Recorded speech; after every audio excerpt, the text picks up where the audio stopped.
Vinc a parlar-vos del diafragma una altra vegada. Per què? Perquè és molt important. El diafragma té relació molt propera tant amb les cervicals com amb les lumbars. El diafragma és un múscul que té forma de paraigües i per la part posterior baixa és més llarg, i se'n diuen els pilars del diafragma, i van cap a les lumbars. És a dir, si tu tens el diafragma en tensió o escurçat, aquests pilars es tiraran del lumbar i ens poden portar problemes de lumbar i dolors. A part, hi ha un teixit connectiu, que és com un teixit fibrós, que va des del centre del diafragma cap a les cervicals.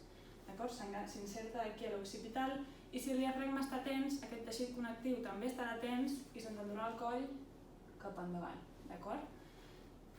Què passa? A més d'això, el diafragma és el principal múscul de la respiració, però té uns ajudants, se'n diuen músculs accessoris. És la musculació que hi ha al voltant de les cervicals i de les espatlles. Quan tu estàs molt cansat, fas exercici físic o quan algú té una patologia respiratòria, aquests músculs ajuden al diafragma a respirar.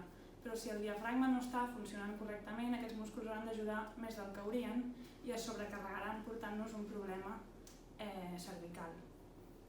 És a dir, és molt important tenir el diafragma sa per tenir unes lumbars sanes i unes cervicals sanes.